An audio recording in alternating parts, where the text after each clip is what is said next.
Boleh lebih meriah lagi buat Tuhan kita.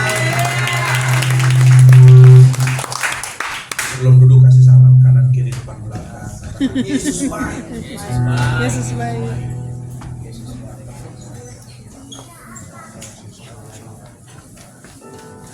Ya, kalau sudah silakan duduk saudara. Wow, shalom. Shalom.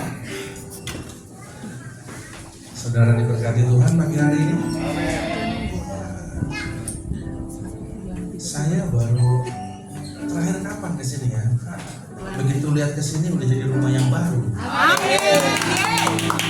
Luar biasa ya. Jangan lumayan dong. Kenapa? Jangan lumayan, udah bagus. Kamu tadi bilang apa? Lumayan. Oh lumayan. Maksud saya lumayan baru setengah apa? Nanti masih banyak lagi ya? Bisa aja. Kamu juga pendeta. Bisa aja kalau udah pegang mic.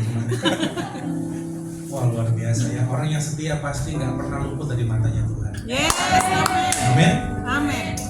Nah hari ini saudara kita mau sama-sama belajar. Ini jujur bahan saya ini hari ini bukan cukup lagi, bukan lumayan lagi, tapi benar-benar panjang. Tapi nggak harus selesai ya, bukan target saya.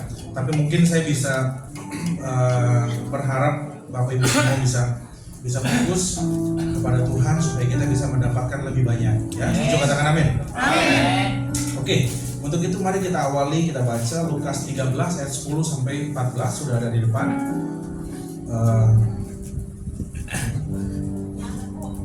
Oke, saya bacakan buat saudara ya. Pada suatu kali Yesus sedang mengajar dalam salah satu rumah ibadat pada hari Sabat. Di situ ada seorang perempuan yang telah 18 tahun dirasuk roh sehingga ia sakit sampai bungkuk punggungnya dan tidak dapat berdiri lagi dengan tegak. Saudara 2-3. Ketika Yesus melihat perempuan itu, ia memanggil dia dan berkata kepadanya, "Hai ibu, penyakitmu telah sembuh." Lalu ia meletakkan tangannya atas perempuan itu, dan seketika itu juga berdirilah perempuan itu dan memuliakan Allah. Sampai sini dulu. Jangan salah urutannya. Yang pertama Yesus melihatnya, Yesus memanggilnya, Yesus menyembuhkan atau melepaskannya, lalu Yesus meletakkan tangannya. Sampai sini aja nih Bapak Ibu, kita bisa jadikan satu pelajaran yang luar biasa karena banyak orang mau disembuhkan, banyak orang mau dilepaskan tapi tidak mau dijamah Tuhan. Banyak orang mau dilihat Tuhan tapi tidak mau untuk dipanggil Tuhan. Jadi urutannya kalau Bapak Ibu lihat dari perempuan yang 18 tahun bungkuk ini dilihat Tuhan. Wow, semua orang ingin dilihat Tuhan, diperhatikan Tuhan. Tapi setelah dilihat, Tuhan akan ngapain? Manggil. Sebelum terima kelepasan, sebelum terima kesembuhan, kita harus terima panggilan Tuhan. Amin. Setelah kita menerima kelepasan, setelah kita menerima kesembuhan, baru Tuhan itu meletakkan tangannya. Artinya apa? Melepaskan semua kuasa berkat atas hidup saudara, supaya kita bisa menjadi Yesus kecil saat ini di zaman ini. Yang setuju katakan amin. Nah, saya lanjut ya. Tetapi kepala rumah ibadat gusar karena Yesus menyembuhkan orang pada hari Sabat. Lalu ia berkata kepada orang banyak, ada 6 hari untuk bekerja, karena itu datanglah pada salah satu hari itu untuk disembuhkan dan jangan pada hari Sabat. Saya mau tanya sama Bapak Ibu Saudara, biasanya kalau disebut kepala rumah ibadat ini berarti kira-kira apa jabatannya? Gembala, pendeta. Gembala, pendeta, pemimpin di rumah ibadat, betul ya? Ya.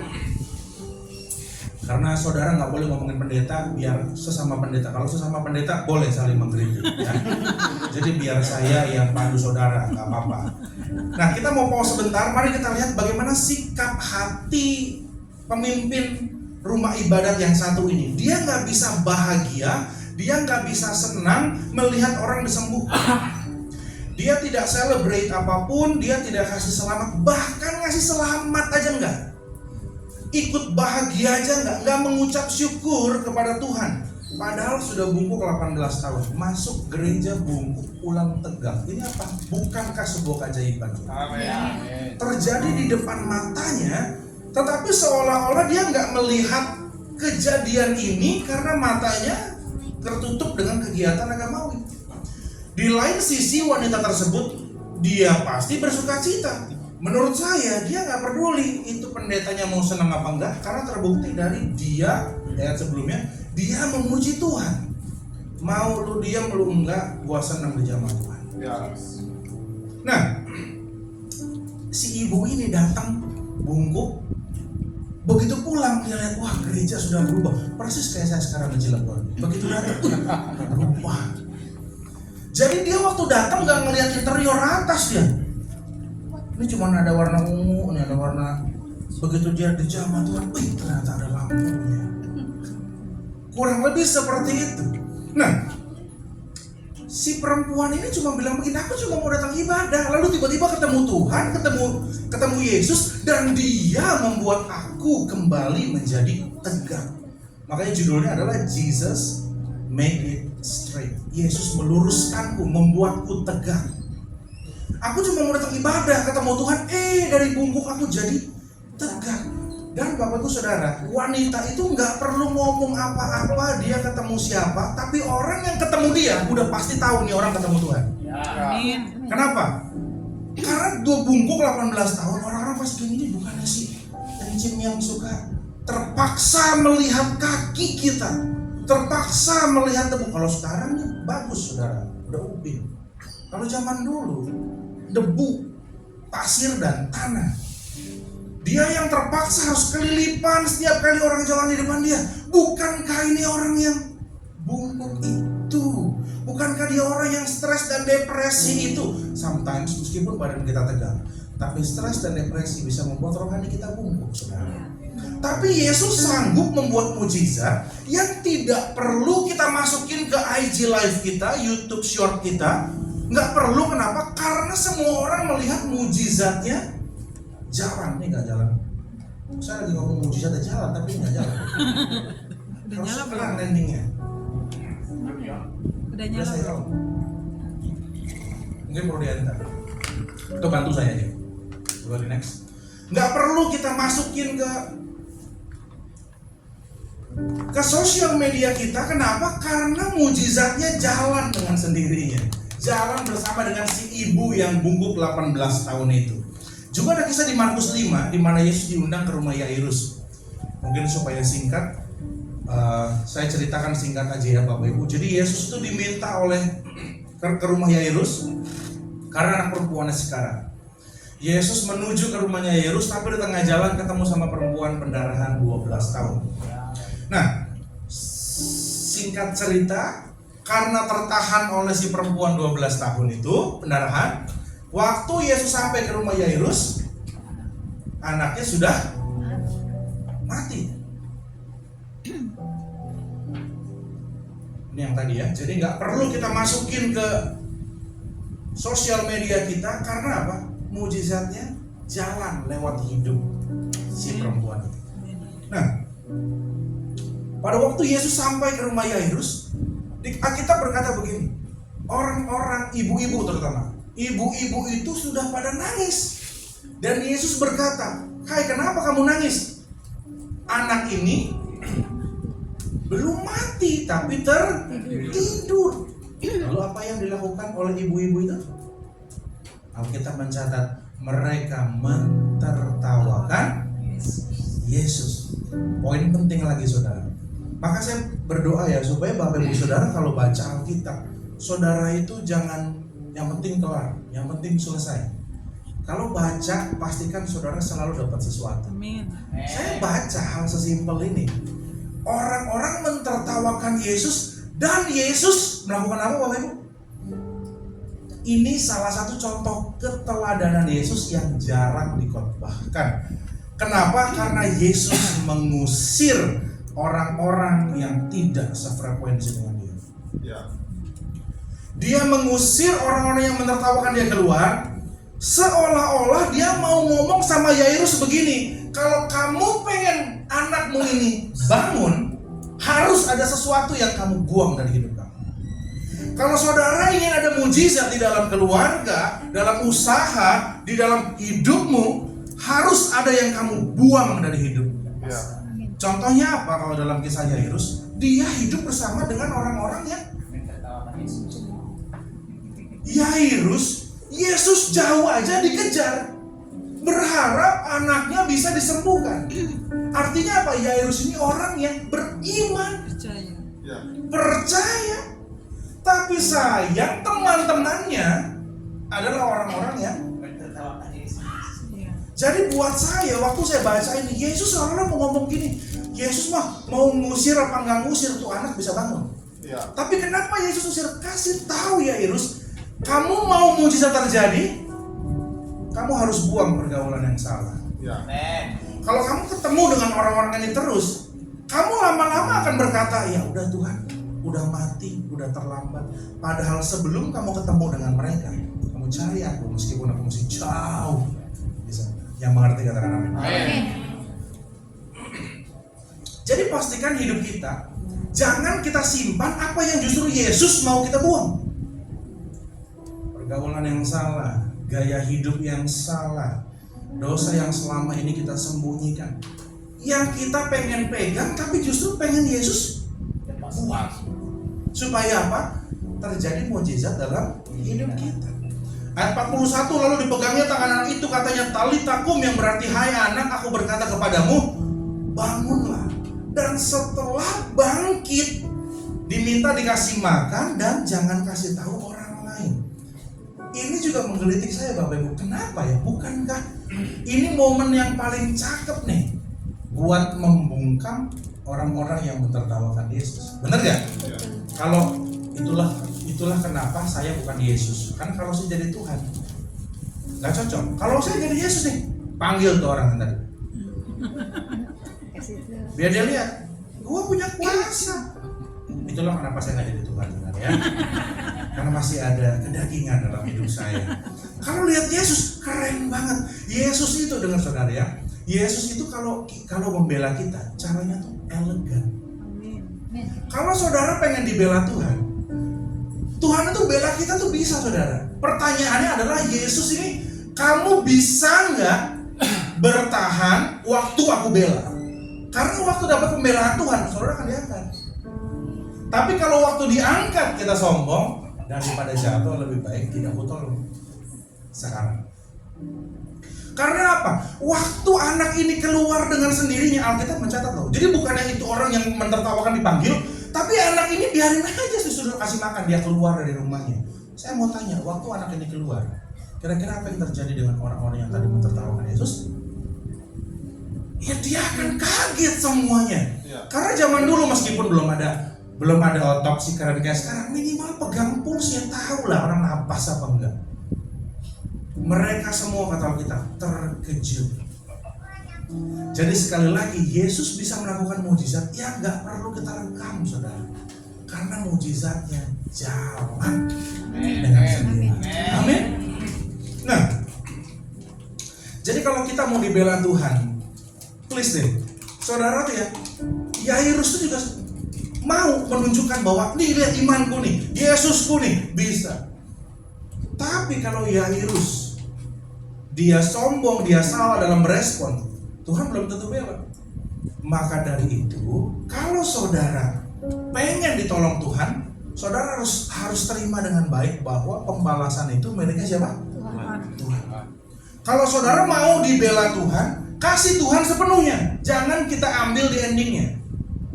Setelah Tuhan bangkitkan, kita yang tampil. Jangan. Karena kalau kita yang balas dendam, cara kita tuh kurang keren. Tapi kalau Tuhan bela saudara dan saya, caranya itu elegan. Membungkam lawan kita dengan cara yang keren banget. Yang setuju katakan amin. Cantik sekali, cantik. Bikin orang tuh jadi speechless, gak bisa ngomong apa-apa. Betul ya? Nah, jadi Tuhan juga pengen melakukan mujizat buat pernikahan saudara, keluarga saudara. Dari berantem terus suami istri jadi paket. Saya belum kasih. Saya lagi ngomongin berantemnya, Bu, kok udah amin.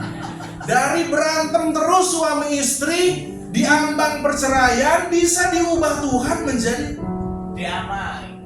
Menjadi Keluarga harmonis. paket liburan Labuan Bajo 9 hari. Lo bisa dari orang yang lagi di Labuan Bajo deh. Oh ya. contoh yang terima pembelaan Tuhan. Amin. Jangan dong. Kok konklusinya gitu? Kalau bisa terima pembelaannya tanpa harus bertengkar, ya. Iya.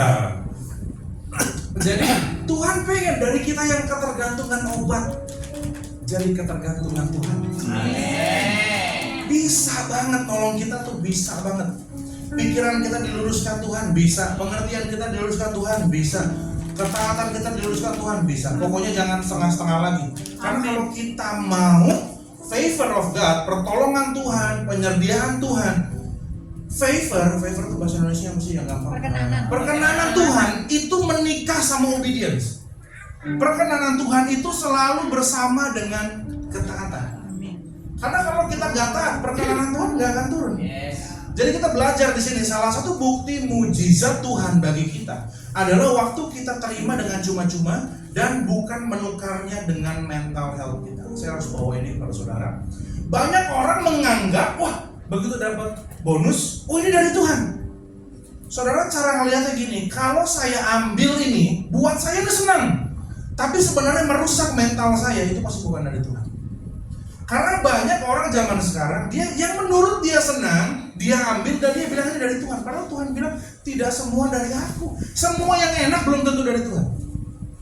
Enak buat kita. Banyak yang enak buat kita, tapi bisa merusak mental kita. Saya harus bawa ini karena apa? Anak-anak muda banyak yang mental health-nya rusak. Mungkin zaman Pak Sabar waktu kecil nggak pernah ada penyakit mental kan? Betul nggak? Nggak ada seusia. Yang saya bingung waktu saya melayani anak muda, banyak sekali Pak, saya nggak bilang sedikit, banyak sekali, dan itu bukan kira-kira, hasil analisa dokter memang mentalnya terganggu.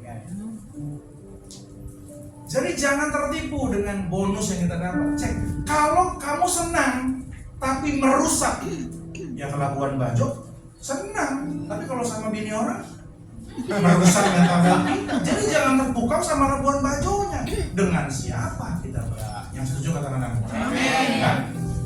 Nah,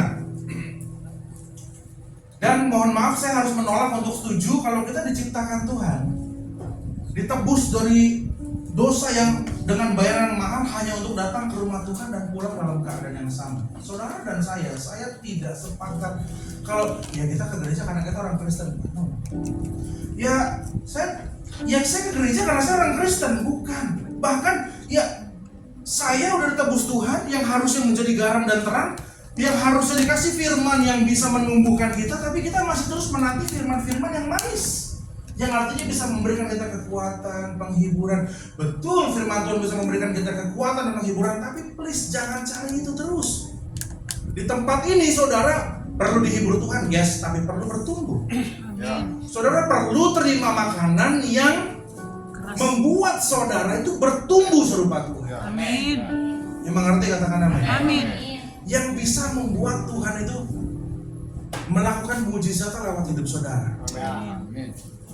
Karena kalau cuma yang manis-manis saudara, lo kita ini diciptakan menjadi garam dan terang. Manis itu kita butuhkan, tapi kita tidak tinggal di sana. Kita tinggal dalam garam dan terang. Artinya apa? Selalu menjadi pengaruh, bukan diberikan pengaruh. Yang setuju katakan amin.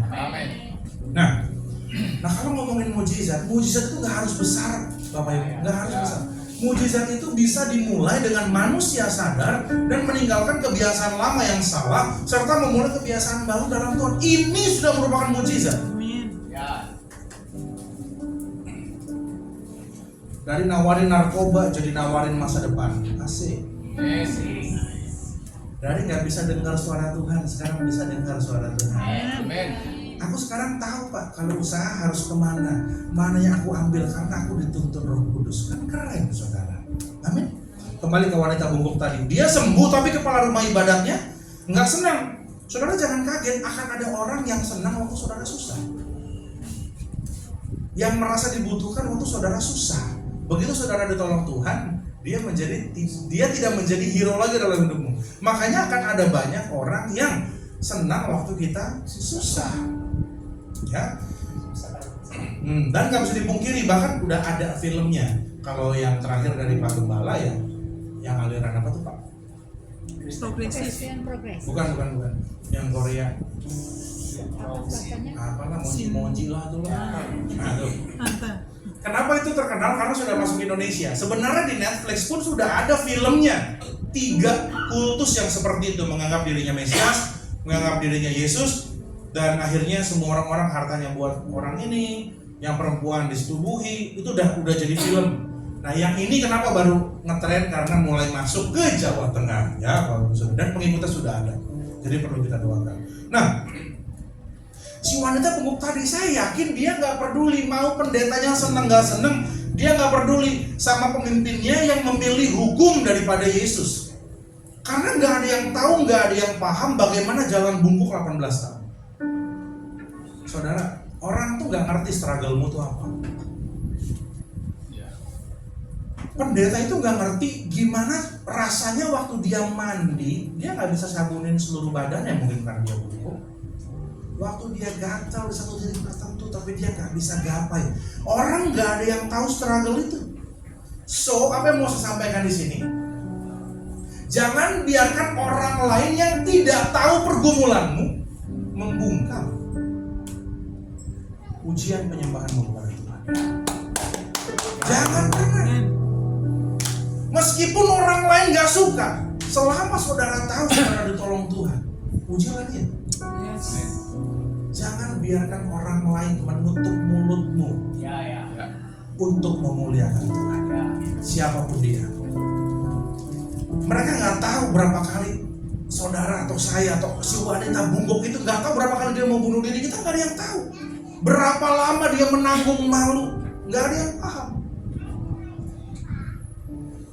Nah, karena wanita bungkuk tadi karena pekerjaan setan, makanya Yesus lepaskan. Ya kalau sakit disembuhkan. Buat Yesus mah nggak ada problemnya. Dalam hidup kita pun setan senang memaksa kita bungkuk. Mungkin bukan tubuh kita yang bungkuk, tapi rohani kita dibuat bungkuk. Selalu melihat kegagalan, selalu melihat kesulitan, menjadi mati rasa sama hadirat Tuhan. Dan saya rasa nggak kebetulan setan di Alkitab itu dirujuk kepada binatang apa, saudara? Ular. Nah, kita mau bahas 2 tipe ular kali ini. Ada yang suka makan ular di sini? Nggak ada ya? Oke. Kita mau bahas ular pagi hari ini. Ular yang pertama adalah ular viper atau ular berbisa. Viper itu membunuh dengan menaruh racun ke dalam bloodline, ke dalam darah kita, peredaran darah kita. Apa maksudnya? Bloodline kalau di bahasa Indonesia kan aliran darah. Kalau di bahasa Inggris bloodline itu bisa bicara apa, saudara? Ada yang tahu? Bloodline bisa bicara mengenai garis keturunan. Iblis yang pertama, viper, itu kalau mau bekerja dalam hidup kita, dia menaruh racun ke dalam garis keturunan kita. Ya, keluargaku memang alkoholik dari dulu sampai sekarang. Gak ngerti juga kenapa tuh. Hobinya pada minum semua. Bandar narkoba dari saya belum lahir, Pak. Ya kita hidupnya dari situ, mau gimana lagi? Emang dari sononya udah begitu. Saudara pernah nggak alami ini? Pernah nggak alami ini? Pak, kalau saya untuk nggak ngomong kasar lagi, Pak, saya bisa, Pak. Pak, untuk saya nggak mencuri lagi, Pak, saya bisa, Pak. Tapi untuk yang satu ini, Pak, satu ini nih, saya udah coba tapi belum bisa. Dengan dalih dari sononya. Pernah alami itu? Ada satu nih, saudara nggak usah sebut dosanya apa, tapi yang saudara sulit, lebih sulit daripada yang lain untuk saudara selesaikan. Kenapa dosa jenis ini nggak bisa? Bukan hanya di bapak ibu saudara, dari zaman orang tuamu, antimu, nenekmu, semua pun belum beres sama ini. Makanya terus dibawa sampai kepada saudara, saya bahkan keturunan kita. Ini peperangan dari zaman buyut kita yang belum mereka menangkan. Jadi ada sebuah frasa yang berkata, what goes in this house, stay in this house. Itu bicara mengenai ya kejelekan keluarga tuh gak usah diomongin, biar aja di sini. Orang taunya kita pengusaha nggak apa-apa, padahal kita melakukan yang buruk misalnya gitu ya. Saya kasih tahu, frasa ini bukan membuat saudara aman. Frasa udah kejelekan keluarga kita simpan aja, itu bukan membuat saudara aman. Itu saudara hanya menyembunyikan. Itu membuat saudara makin lama akan makin sakit dan membuat keturunan kita semakin tidak aman, saudara. Jadi karena setan berpikir orang tua kita, nenek kita belum bisa menang, dia pikir sampai kita pun kita kan akan bisa dikalahkan. Daud contoh, karena Daud satu punya Batsheba, garis keturunannya dipegang sama setan, nggak pernah dilepas-lepas. Habis Daud sama Batsheba, anaknya Salomo, langsung luar biasa, istri 300, gunting 700. Bapaknya satu, anaknya 1000. Itu cara kerja setan. Satu kena bloodline, masuk. Ya, saya nggak ngerti Pak. Kenapa ya orang lain bisa mudah ya untuk mengucapkan berkat? Saya ini kok kalau ngomong selalu kutuk terus Pak, mikir jelek terus Pak. Nggak mau Pak, tapi mikirnya gitu terus Pak. Bloodline. Terus dari Salomo ada siapa lagi? Ada Rahab yang disebut bahkan Alkitab Rahab sih pelacur. Ini keturunan Daud loh. Orang yang the man after his own heart. Anaknya punya selingkuhan, banyak anak keturunannya lagi menjadi pelacur. Tapi perhatikan baik, ada satu orang dari keturunan Daud. Saudara belum nangkap? Ada Daud yang punya Batsheba, ada Salomo yang punya 300 istri 700 gunting, ada Rahab si pelacur, tapi ada satu lagi keturunan Daud yang namanya Yesus. And through his blood he shifted all bloods. Karena ada Yesus di dalam keturunan Daud, semua dosa nenek moyang putus. Amin. Kenapa? Karena darah Yesus shifted all blood. Semua yang jelek, semua yang tadi itu loh, dari sononya Pak. Setelah ada Yesus yang berhasil menguduskan dirinya. Saudara, mungkin kita bukan keturunan secara lahiriah dari Daud, tapi kita keturunan rohaninya mereka. Jadi saya mau ngomong sama saudara gini, kalau saudara sekarang akui saya punya Pak, yang sampai sekarang saya masih battlefield Pak, saya belum bisa menyelesaikan kebiasaan buruk yang satu ini Pak. Sampai kata saudara hari ini, selama saudara punya Yesus, memang bukan saudara kita lemah, kita nggak, Pak saya udah coba saya nggak bisa Pak. Ya, makanya sekarang izinkan Tuhan dalam hidupmu yang memotong semua akar dosa, semua akar kesalahan di masa lalu, sehingga mulai hari ini dengan imanmu berkata, melalui hidup keturunanku milik Tuhan. Amin saudara. Kalau nungguin kita nggak tahu kapan selesainya.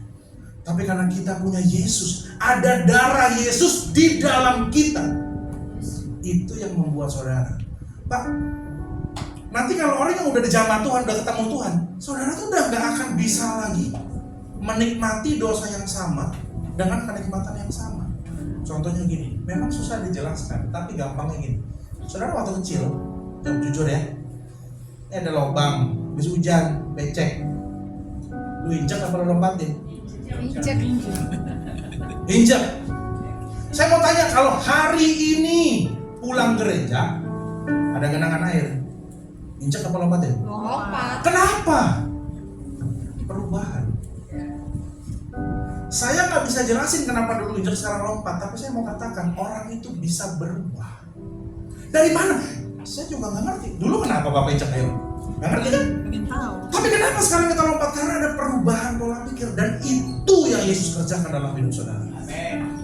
Jadi nanti pulang dari gereja ini, diajakin lagi, ayo kita minum-minum. Oh, aku udah ditegakkan Tuhan. Yes. Jesus make me strong. Ayo dong kita kumpul-kumpul dong, kita minum-minum dong. Maaf ya, aku udah ketemu Tuhan. Saudara, kalaupun mau nyoba dosa yang sama, dengar omongan saya, rasanya udah gak mungkin. Dulu kita menikmati seks bebas, kalau saudara pun nyoba lagi nih, rasanya udah gak sama. Kenapa? Darah Tuhan, darah Yesus sudah mengalir. Yes. Lihat genangan, saudara udah gak pengen injak lagi. Kenapa? Karena ada Yesus. Nah, ini yang membuat kita lepas dari jeratan setan. DNA Tuhan membuat semua dosa nenek moyang berhenti sampai hari ini. Saya berdoa pujian penyembahanmu membuat dirimu semakin serupa dengan Tuhan. Doamu, puasamu, semua yang kamu lakukan untuk Tuhan itu membuat kita semakin serupa dengan Tuhan. Amin. Dan saudara jangan pernah takut berbeda. Waduh Pak, nanti saya diomongin Pak, saya dulu begini Pak, ikut sama mereka Pak. Jangan takut berbeda karena kita memang dipanggil berbeda. Dengar baik. Kalau orang di luar Tuhan berbeda, namanya kambing hitam. Pasti disalah-salahin, sombong lu, gini lu. Tapi orang yang di dalam Tuhan, kalau dia berbeda, itu namanya kamu terpanggil, kamu terpilih. Sama-sama diasingkan, bedanya kalau yang ono disalah-salahin, yang ini kita dipilih Tuhan. Yang berarti katakan kesopanan kirinya, kamu tuh dipilih Tuhan. Amin. Nah.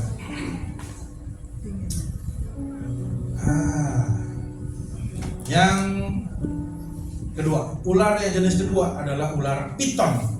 Ular piton itu kalau membunuh mangsanya bukan dengan digigit, saudara, tapi dengan cara apa? Dia apa? Dililit. Oh ya, oke. Dililit, ya boleh juga. Dengan cengkraman yang kuat, a strong hold. Jadi caranya tuh gini, abis dia lilit nih, napas kita kan kurang setengah tuh. Waktu kita buang napas, dia kencengin lagi. Jadi waktu kita napas berikutnya tinggal 1/4. Waktu kita buang lagi, dia lagi. Tinggal 1/8 sampai mati. Itu cara kerjanya ular piton. Ya, di dalam kisah penciptaan hanya pada waktu menciptakan manusia yang diciptakan serupa gambarannya dan Tuhan memberikan apa? Nafas kehidupan. Ciptaan kan nggak ada dikasih nafas kehidupan, tapi manusia dikasih. Jadi saudara, piton itu mengejar apa? Setan itu selalu mengejar nafas kehidupan yang Tuhan beri, yang ada di dalam hidupmu dan hidupku. Kenapa? Karena kalau kita pakai nafas Tuhan dengan baik, membangun kerajaan Allah di Cilegon, yang rugi adalah iblis. Kenapa dia mau? Karena kalau kita nggak punya nafas kehidupan, saudara jadi sama kayak, maaf, binatang, tumbuhan yang memang tidak diberi. Hidup ya gitu-gitu aja, daily rutin aja, tidak berdampak, tidak membawa orang mengenal Tuhan. Hidupmu tidak semakin serupa dengan Tuhan. Itu yang dia cari. Jadi kita nggak boleh menjadi orang Kristen yang asal selamat. Dia dengar baik. Saudara percaya Tuhan udah pasti selamat, nggak usah di depan. Iblis nggak pernah takut sama orang Kristen yang cuma asal selamat. Kenapa? Karena mereka nggak punya kuasa apa. Iblis takut sama orang Kristen yang punya kuasa. Kalau cuma selamat, ngomong Yesus ngaku sebagai Tuhan Juru Selamat, Alkitab berkata kamu masuk dalam kerajaan. Tapi untuk membangun kerajaan Allah, untuk mengobrak-abrik kerajaan setan, kita perlu puasa. Nah, setuju katakan amin. Nah, jadi buat saudara yang merasa, Pak, saya ini ada kesulitan bernafas di area ini, Pak, dalam kehidupan saya ini sudah bernafas, Pak, dalam hal finansial. Saya mengingatkan saudara bahwa Yesus sudah menginjak kepala setan. Semua sudah dikalahkan di atas kayu salib. Amin. Jesus makes us strong. Yesus sudah membuat kita menjadi tegak dan tidak bungkuk lagi. Wanita bungkuk tadi yang namanya nggak kita tahu. Ayat 12 dikatakan begini, ketika Yesus melihat perempuan itu, ia memanggil dia dan berkata kepadanya, hai ibu, penyakitmu telah sembuh. Ini saya sekarang mau ngomong buat Bapak Ibu Saudara yang merasa jauh dari Tuhan, sering dilupakan Tuhan, seolah-olah, Pak, udahlah Pak, siapa yang mau melayani? Udah yang lain aja, ada aja di sini Pak Sabar. Ya kita aja Pak, kalau saudaranya mereka nggak ada yang ngaku. Apakah sudah membaca Alkitab hari ini? Anak-anak udah, baca kamu aja baca udah. Orang lain aja. Saudara yang merasa jauh dari Tuhan, Tuhan kalau melihat ke Cilegon baru masih melewatin Pak. Saya mau ngomong sama saudara, kalau Tuhan Yesus di sana melihat orang yang bungkuk, saya mau tanya, kalau di gereja rame, yang bungkuk itu harusnya kelihatan apa enggak? Enggak. Tidak terlihat. Di tengah orang-orang yang berdiri, yang kontaknya nggak kelihatan. Tapi kenapa Yesus justru memanggil hai ibu yang bungkuk? Kenapa? Artinya gak ada yang luput dari matanya Tuhan. Amin. Jadi mulai sekarang Bapak Ibu yang merasa biar anak-anak, biar istri, biar suamiku, enggak, saudara pun dia berhitung Tuhan. Amin. Amin. Pak, saya tuh punya banyak kelemahan. Saya juga tahu Bapak punya banyak kelemahan. Tenang aja. Bukan merendahkan, tapi apa? Waktu Tuhan memanggil kita, Tuhan itu sudah perhitungkan kelemahan kita. Jadi waktu dipanggil dia sadar. Waktu Tuhan memanggil saya, Tuhan Yesus sendiri sadar. Saya dulu nggak usah jadi WL. Tahu Tuhan itu. Jadi pernah ada satu cerita, saya harus berdoa di sebuah ibadah KKR. WL-nya sebelum mulai ngomong sama saya gini. Saya. Jadi nggak usah kayak tenang aja. Tuhan kalau panggil dia tahu akan meletakkan saudara di mana. Amin. Saya meskipun buta tangga nada, tapi saya bisa pegang semua alat musik. Pegang dulu. Pegang dulu. Kan pegang doang. Bisa saya. Bunyi nih Pak. Oh, saya kalau pegang tuh Pegang doang soalnya. kalau pegang saya jago. Buat dia. Nah, udah. Saya nggak tahu kunci C di mana, saya nggak tahu ini aja apa, gua nggak tahu, udah lupain aja. Coba saya tanya selama saya buat di sini, apakah pernah WL saya minta tolong ini apa nih? Enggak, bukan. Kalau kunci misalkan. Kalau Pak Widio kan begini nih. Ini apa? Saya pernah gitu nggak? Karena saya nggak ngerti. Jadi biasa aja, nggak usah takut Pak. Saya ini banyak kelemahan. Iya, Tuhan juga tahu saudara banyak kelemahan. Tapi dari semua kelemahan Tuhan taruh kelebihan yang akan Tuhan pakai. Kemuliaannya. Masa Tuhan udah mati buat kita? Semua dosa nenek moyang udah diputus sama Tuhan. Kita cuma mau selamat saja. Kita harus jadi Kristen yang punya kuasa. Katakan, Amin. saya adalah orang Kristen yang punya kuasa. Yang percaya katakan amin. Jadi jangan merasa Tuhan melupakan kita, nggak melihat kita. Justru yang suka ngumpet di gereja tuh, saya mau melayani yang begini nih, itu dipelotot Tuhan. Nah, jangan merasa supaya nggak kelihatan saudara. Ya, saya begini supaya apa? Supaya saudara itu punya andil. Karena gini saudara, kalau kita punya andil tuh kita akan bahagia. Dan saya rindu ya, Tuhan kalau nanti kita ketemu di Tuhan di surga setelah kita dipanggil Tuhan. Saya tuh pengen banget Tuhan tuh ngomong begini, aku tuh bangga loh tebus kamu. Amin. Gak murah, tapi ngeliat apa yang kamu buat, aku tuh bangga. Siapa yang gak pengen digituin Tuhan? Belum terlambat. Selama belum masuk ke dalam peti mati, saudara masih bisa berkarya. Amin. Amin. Amin. Sebenarnya saya nggak mau khotbah ke situ Pak. Mungkin supaya ada nambah pelayan Tuhan kan di tempat ini ya. Jadi mulai sekarang kalau ada tantangan, saudara harus ambil. Amin. Oke? Kenapa yang semangat cuma Pak Sabar ini loh. Nah, sekarang saya kasih contoh, Bapak Ibu ya. Orang kalau Kristen yang bayi rohani, contohnya ini. Kalau ada seorang ibu-ibu sedang hamil, dia waktu hamil 1-2 bulan pertama, orang nggak tahu dia hamil. Bahkan kadang-kadang tuh orang sendiri nggak tahu dia hamil, betul nggak? Iya. Tapi kalau kita ke rumahnya, berkunjung ke rumahnya, mungkin kita bisa tahu dia hamil dari apa? Ada beberapa perubahan. Biasanya makannya lebih banyak. Biasanya nggak suka tempe, sekarang harinya tempe. Mulai ada keanehan. Udah 3 bulan, 4 bulan, dia mulai tahu dia hamil. Ada mulai perubahan. Saya mau tanya, ibu yang pernah hamil di sini, nggak suka misalnya dulu makan sayur, makan salmon, tapi waktu hamil dimakan nggak yang sehat-sehat? Saya mau tanya. Makan. Ya. Apakah makan sehat sudah dari kecil jadi kebiasaan, Bu Ibu? Enggak. Enggak. Tapi waktu hamil kenapa mau makan sehat? Supaya janinnya sehat. Orang yang bawa kerajaan Allah dalam hidupnya tidak mungkin sama. Gaya orang Kristen berjalan aja. Kalau dia kenal Tuhan dan dia tahu bahwa visi kerajaan Allah, jalannya nggak mungkin sama. Bu Ibu kalau udah 9 bulan, jalannya sama kayak dulu Bu, pakai heels ini. Jubrak. Bakal begini, Bu, Sama itu jalannya. kopro Bu, jatuh ke depan. Gaya jalan beda, gaya makan berubah. Karena kita tahu bahwa sesuatu dalam tubuh kita, betul?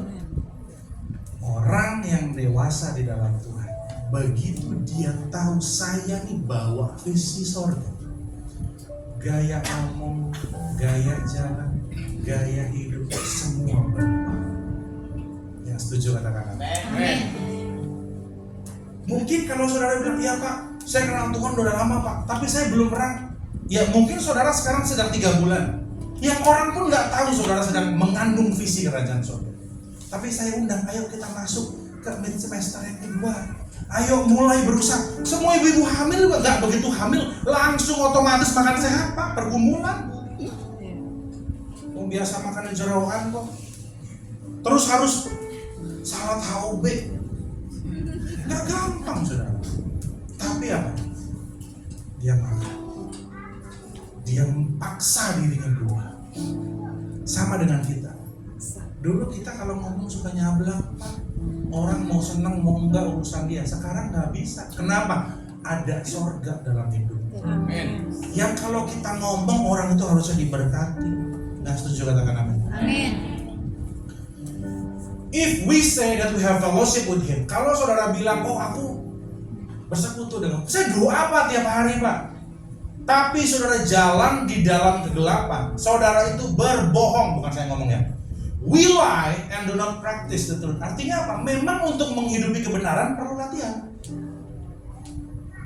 For you were once darkness. Tuhan juga tahu dulu kita semua ini gelap, berdosa, Tuhan pun tahu.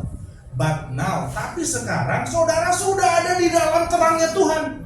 So jalanlah, hiduplah sebagai anak Allah. Dan Jesus spoke to them again saying, I am the light of the world. Aku ini terang. He who follows me, siapa yang ikut aku tidak akan lagi jalan di dalam kegelapan, tetapi hidup dalam terang. Jadi saudara dan saya sudah diperhitungkan Tuhan. Yang penting kita mau latihan hidup benar. Gaya ngomong kita harus berubah. Gaya jalan kita harus berubah. Dosa yang kita tahu kita kerjain sekarang kita tinggalin. Yang setuju katakan amin. Amin.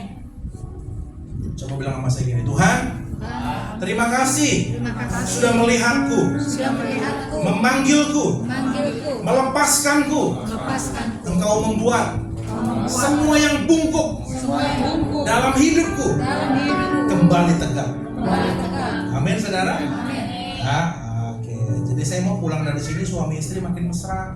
Amin. Kenapa? Saya sudah ditegakkan Tuhan. Amin. Oke, saudara ya. Berikan Tuhan kuasa penuh, jangan setengah-setengah. Ya. Meskipun melewati badai cobaan, tetap berikan Yesus kemudi. Ya. Tapi faktanya kita butuh badai untuk bertumbuh, setuju nggak? Setuju. Ya. Saudara, kita itu sometimes butuh badai untuk bertumbuh.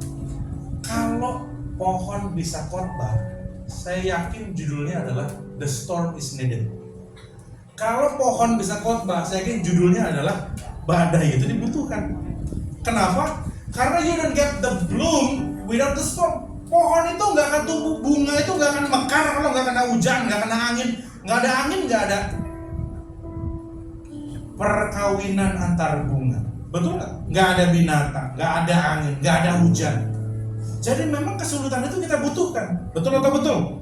Ada hikmat di setiap tekanan yang Tuhan izinkan terjadi dalam hidup. Ya. Saudara tuh sekarang bisa jadi seperti sekarang karena banyak lewati rintangan yang saudara nggak suka. Ya, saya rasa udah lewat bagian ini ya. Kalau ketemu persoalan, jangan diusir, ditengking. Ini orang GB ini. Tentang punya puasa, punya penyakit, tengking, punya problem, tengking. Kadang-kadang kita mesti lewatin. Dan kita nggak bisa tengking apa yang Tuhan mau. Kita lewatin. Sadrak, Mesak, Abednego. Dia nggak tengking tuh, suruh lewatin api. Buat orang lain jalan di atas api, mati loh. Tapi buat Sadrak, Mesak, Abednego, jalan di atas api itu menjadi tempat meeting point dengan Tuhan. Dia berjumpa Tuhan di situ, di tempat di mana orang berpikir mati. Lu pasti mati kalau jalan di situ. Jadi saudara sama saya, kalau lewatin yang harusnya mematikan, gak usah pikir mati nih, gak usah pikir ketemu Tuhan apa enggak gua di sini. Tuhan mau ngomong apa sama gua di sini. Saudara, meskipun lewatin yang susah, kalau jalan sama Tuhan tetap nikmat, saudara. Amin. Amin. Ya. Nah, sekarang saya mau sedikit kasih pelajaran dari sebuah biji pinus. Ada yang pernah lihat ini? Ini di Cilegon ada nggak? Banyak. Ini gimana? Bilang nggak ada? Ada banyak. Banyak. Biji pinus. Biji pinus ini punya kekuatan dahsyat di dalamnya. Karena apa? Dari satu biji pinus bisa menjadi hutan.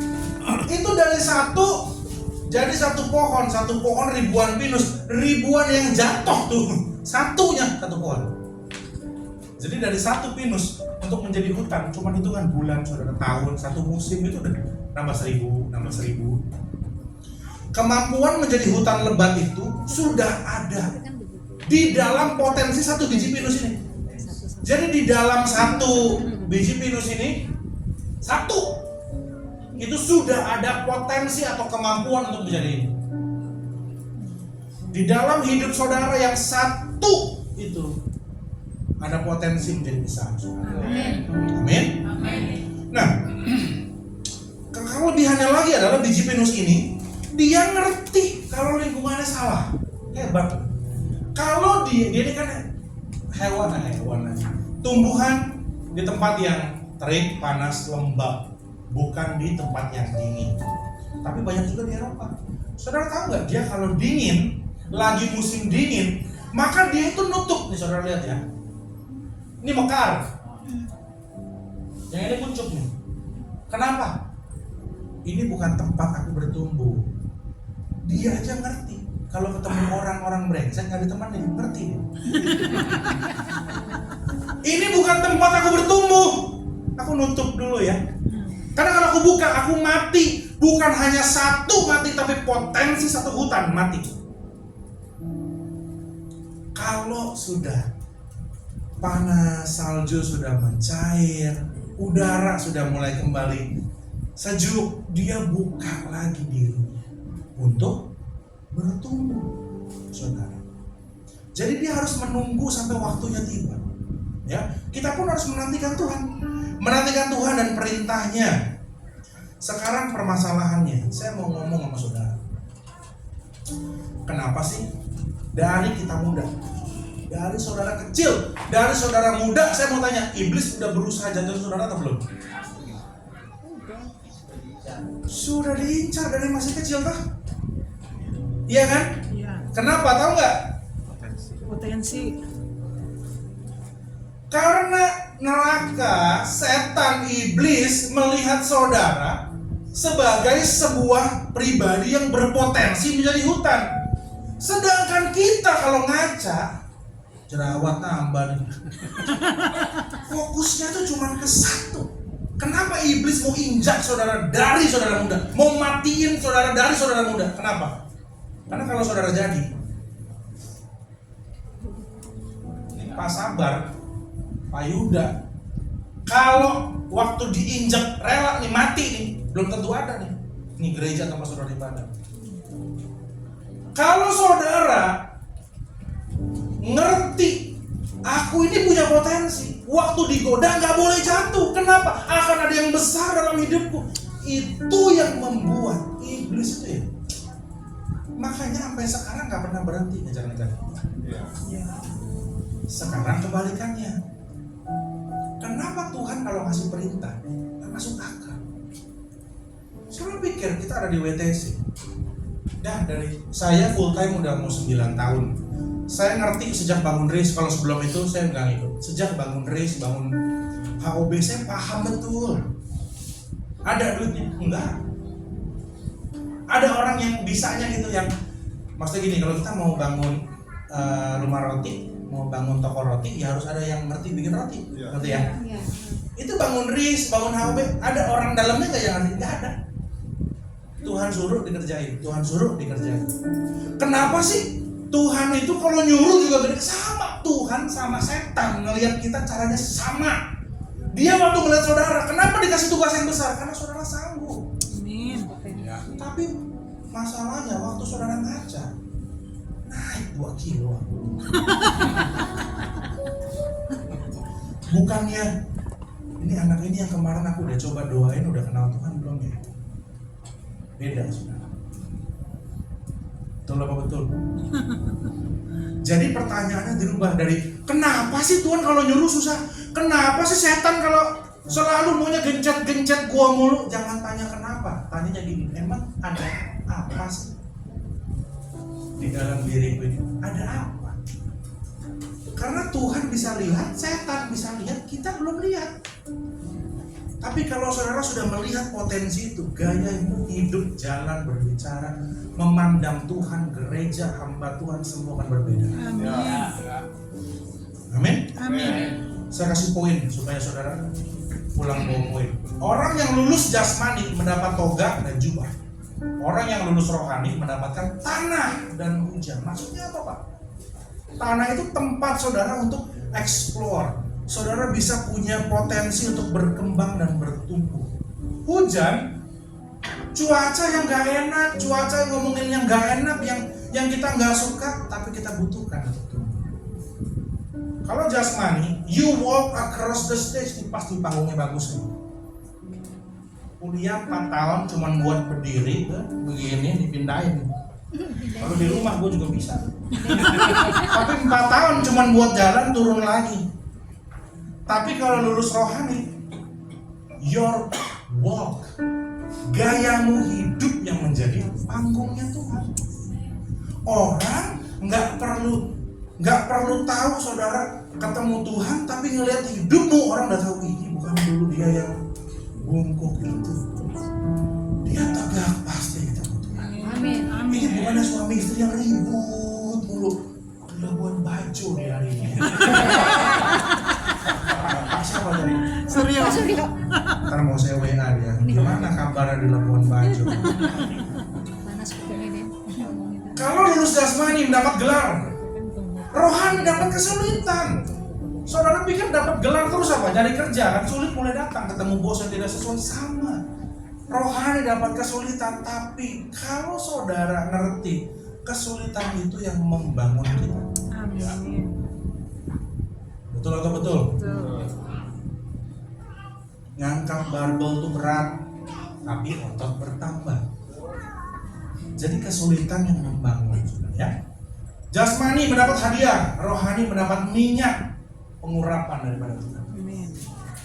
Saudara yang gampang sakit, saudara yang nggak bisa dengar suara Tuhan, saudara kalau lulus rohani bersedia dibentuk Tuhan, hidupmu tuh nggak pasti akan berbeda.